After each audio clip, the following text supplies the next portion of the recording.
sea. Going from town to town.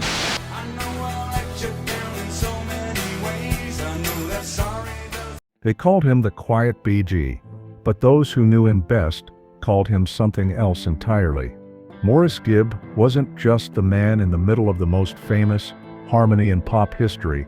He was the glue, the heartbeat, the one who could pick up any instrument in the room and make it sing without ever asking for the spotlight. On stage, the spotlight followed Barry's commanding falsetto or Robin's trembling vibrato. Cameras zoomed in on the two brothers, who embodied drama and star power. But when the lights dimmed, when the microphones were turned off, and the tape machine stopped rolling, one figure always lingered quietly in the shadows: Maurice. Yet, beneath the gold records and sold-out arenas, there was something that truly defined him. Not fame, not fortune, but a sound, a style, a way of playing that came from across the sea, from one of music's most celebrated legends. That sound came from Paul McCartney. To Maurice, McCartney's bass lines were more than notes. They were stories. Melodies that could stand on their own, telling a tale beneath the song they supported. And Maurice didn't just admire them, he absorbed them, studied them, played them over and over, until they lived in his fingertips. So much so that he once told friends he could play every lick McCartney ever did, and no one who heard him doubted it. But why did those bass lines matter so much? Why did one man's style become the blueprint for another's quiet genius? And how did that influence shape the Bee Gees' music in ways the world never knew? This is the story of a man who could have been just another name in a famous band, but instead became its hidden architect. A story of love for music, for craft, and for the deep, melodic heartbeat that held it all together. And when the day came that the Bee Gees almost lost him forever, only one question remained. Could the band survive without the man who made their music whole? If you love discovering the untold stories behind the legends, subscribe now and hit that bell icon. Because here, we don't just tell you what happened, we take you inside the moments that changed music forever. The late 1960s should have been the Bee Gees' dream realized.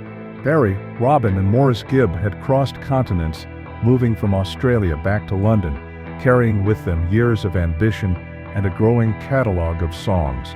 To the outside world, their rise looked effortless. They had chart-topping hits like New York mining disaster 1941. Have you seen my wife, Mr. Jones? And To Love Somebody. They were often labeled the next Beatles. The public saw three brothers in perfect harmony, three voices blending so seamlessly that they sounded like a single instrument. But inside the studio, the picture was different. Barry's voice had the star quality, Robin's had the drama. But the music lacked a certain anchor, a foundation that could give each track depth and drive. Maurice found his role almost instinctively. While the others focused on melody and lyrics, he became obsessed with the musical bedrock, bass, rhythm, texture. He didn't want to just keep time, he wanted to give the songs an emotional spine. He was less concerned with being seen and more concerned with how the music felt. That approach didn't come out of nowhere. Since his teenage years, Maurice had been studying the work of Paul McCartney, not the headlines, not the fame, but the bass lines. McCartney's playing, confirmed by countless musicologists, was revolutionary, melodic, unexpected, often telling its own counter-story within a song. Unlike other bass players of the era, McCartney wasn't content with just outlining chords. His bass became its own voice. Maurice didn't just admire it, he dissected it, he learned it by ear. And when he joined his brothers in the studio, that influence flowed naturally into their sound. Listen to Holiday or Massachusetts from the Bee Gees' early years, and you'll hear it, the subtle melodic movement in the bass that keeps the track alive. And the lights all went down. Those weren't accidents. They were part of Maurice's quiet mission to bring McCartney's melodic approach into the Bee Gees' DNA. But even as his role grew, so did the shadow he worked in. Barry and Robin were the voices and the faces. Maurice was the man in the background, playing whatever needed to be played: bass, piano, guitar, mellotron, organ. And while his brothers got the headlines, Maurice got something else: respect from musicians who knew exactly what he was doing. Still, respect from peers wasn't the same as recognition from the world.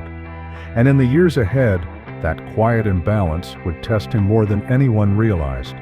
From the moment Maurice first heard the Beatles, he was hooked, not just on the songs, but on the bass. McCartney didn't just follow the root notes. He wove in counter melodies, playful runs, and unexpected rhythms that could make a song feel like it was breathing. For a young Maurice, these bass lines felt like secret messages hidden in plain sight. While millions of fans sang along to the choruses, he was focused on the undercurrent. How McCartney would climb up the neck of the bass when the melody went down, or how a single sliding note could change the mood of a whole verse. Maurice studied those techniques obsessively.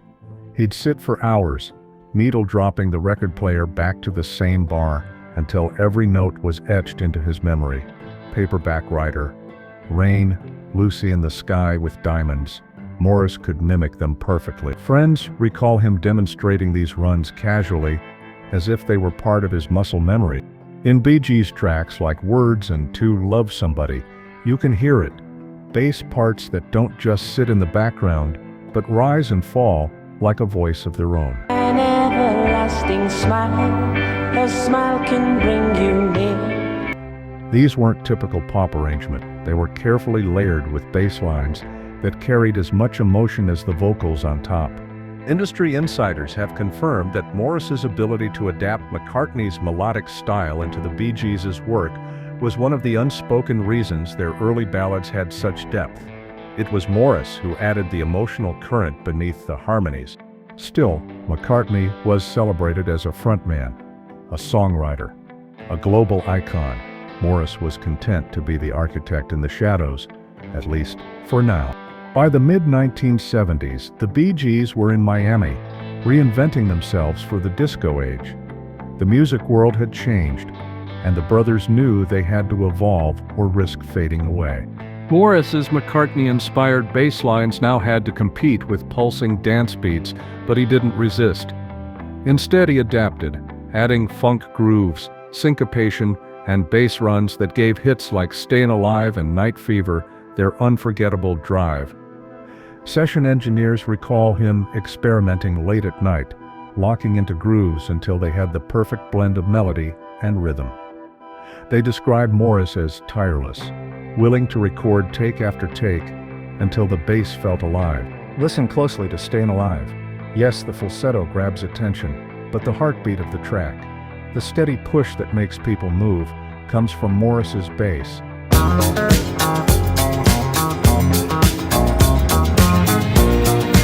But fame's glare was harsh. Barry's falsetto became the group's signature, and Maurice's contributions became even less visible to the casual fan. Interviews focused on the soaring vocals, the glittering image of disco kings. Rarely did anyone stop to ask, who was building the scaffolding that held it all up? The music was soaring, but the man behind much of it was starting to feel the cost of living in the shadows. Confirmed by both Barry and Robin, Maurice was the peacekeeper. When creative disagreements threatened the band's unity, most famously in 1969, when Robin briefly left the group, Maurice was the one who kept the communication alive. He could walk into a tense room, pick up an instrument, and remind his brothers why they made music together in the first place. More than once, it was Maurice's calm presence that turned heated arguments into late-night jam sessions. That ability to bridge gaps wasn't just emotional, it was musical. In arrangements, Maurice often acted as the link between melody and rhythm, shaping transitions so naturally that listeners never noticed they were being guided. His parts weren't flashy, but without them, songs would have collapsed under their own weight. Barry once admitted that without Maurice, many sessions would have fallen apart before they even got started. Robin echoed this, saying Maurice had the patience of 3 men when it came to holding the group together. Still, this role came with a burden. The better he was at holding things together, the more invisible his work seemed. To the world, the Bee Gees were a duo of distinctive voices, to Maurice, the reality was clear. Without his hands, those voices might never have found a place to rest. By the late 1970s, the Bee Gees were at the peak of fame and under the heaviest pressure of their lives. The success of Saturday Night Fever had catapulted them into a global phenomenon. Suddenly, they weren't just a successful band, they were the very face of disco. But with every chart-topping hit came another burden. Critics accused them of oversaturating the market. Fans expected perfection at every turn, and radio stations played their songs to the point of exhaustion.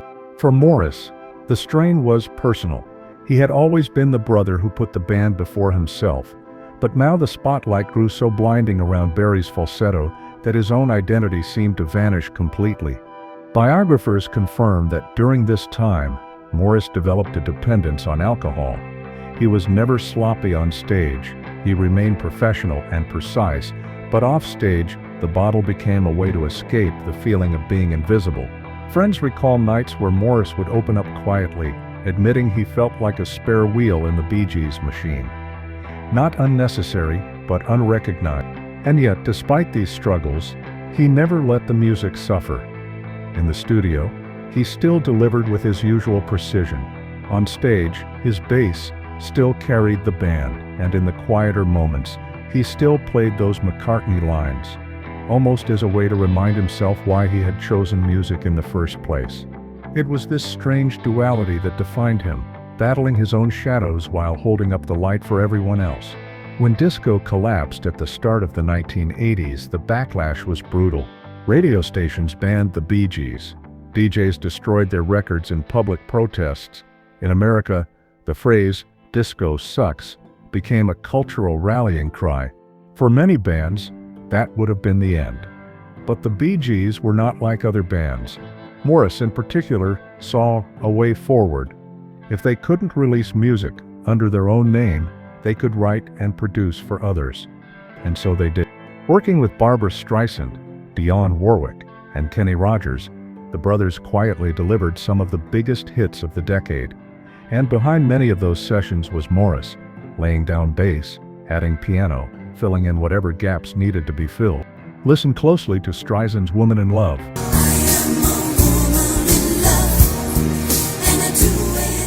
or Warwick's Heartbreaker.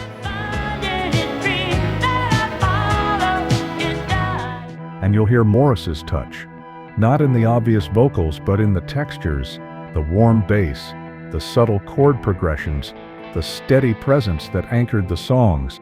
Once again, his McCartney influence was present. Even when producing for others, Maurice couldn't resist slipping in melodic bass lines that sang beneath the surface. It wasn't copying, it was honoring. The Bee Gees may have been pushed off the radio as performers, but thanks to Maurice's steady hand, their music never left the charts. Still, the lack of public recognition weighed on him. The songs were everywhere, but few people outside the industry knew that Maurice had played a vital role in keeping the Bee Gees alive during their darkest hour. If there was one constant in Maurice's life, it was his family. The Bee Gees were more than a band. They were a brotherhood, bound by both music and blood. But in 1988, tragedy struck. Their youngest brother, Andy Gibb, passed away at just 30 years old. Andy had been a star in his own right, with hits like Shadow Dancing and I Just Want to Be Your Everything. Maurice was devastated. Friends confirmed that he withdrew from the world for weeks, speaking to almost no one. He turned instead to the one thing that had always given him comfort: music. He played bass lines endlessly, often McCartney's, sometimes his own. It was as if the act of playing kept Andy alive for a little longer.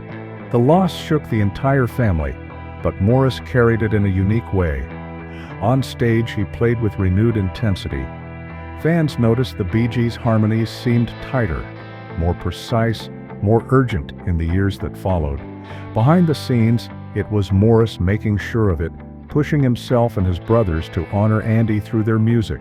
Robin later said that Andy's death made them all grow up overnight. But for Maurice, it did something else. It made him even more committed to holding his family together, no matter the cost. By the late 1990s and early 2000s, The Bee Gees had achieved every accolade imaginable. They had sold over 200 million records. They had been inducted into the Rock and Roll Hall of Fame. They were legends in their own time. For Maurice, these years were a mixture of joy and fragility. He was healthier, spending more time with his wife and children, and enjoying the fruits of decades of work. But his body was not as resilient as it once was. Years of stress and health battles had taken their toll. In January 2003, Maurice suddenly collapsed at his Miami home, suffering severe abdominal pain. Doctors discovered a twisted intestine, a rare and dangerous condition that can cut off blood supply and quickly become fatal. He was rushed into surgery. At first, his family and fans hoped for recovery. But complications set in. After fighting for his life, Maurice Gibb passed away on January 12, 2003. He was just 53 years old. The music world was stunned. Tributes poured in, not just for the Bee Gees as a band, but for the quiet genius who had carried them for decades. Paul McCartney himself sent condolences, calling Maurice a gentle soul with immense talent. For a man who had once spent hours learning McCartney's bass lines, this was the highest honor imaginable, even if he wasn't there to hear it. It was only after his passing that the full scope of Maurice's contributions came into the light. Stories emerged from engineers, producers, and fellow musicians. Stories of Maurice staying behind after everyone else had gone home, recording bass, guitar, piano, and organ parts on the same track. Stories of him casually playing a McCartney line note for note, then seamlessly blending it into a new Bee Gees arrangement. Barry called him the heart and soul of the Bee Gees. Robin admitted that without Maurice, their harmonies might never have found their balance. Fans revisited old records and began to hear it. The bass that danced beneath How Deep Is Your Love, the melodic climbs into Love Somebody, the subtle yet vital foundation in Massachusetts. For decades, his work had been hiding in plain sight, and now, at last, the world was beginning to understand just how much of the Bee Gees' magic had flowed through Maurice's hands. The quiet Bee Gee had left his mark everywhere. Maurice Gibb's story is a reminder that the loudest voice isn't always the most important. His love for McCartney's bass lines wasn't imitation, it was transformation. He took an influence and made it his own, building a sound that carried one of the most successful bands in history. Yes, he adored McCartney. Yes, he could play every line Paul ever wrote, but his true gift was in how he used that influence, not to replicate, but to inspire. He created bass lines that carried the Bee Gees' music to places it could never have gone otherwise. He may have been the quietest Bee Gee, but his legacy still hums in the low, warm notes that hold those songs together. And maybe that was always the point. Maybe Maurice didn't need the spotlight, because he had already built the stage it shone upon. If this story moved you, share it with someone who needs to hear it. Drop your favorite Maurice Gibb moment in the comments. I read every single one. And make sure you're subscribed, because the next story might just change the way you hear music forever.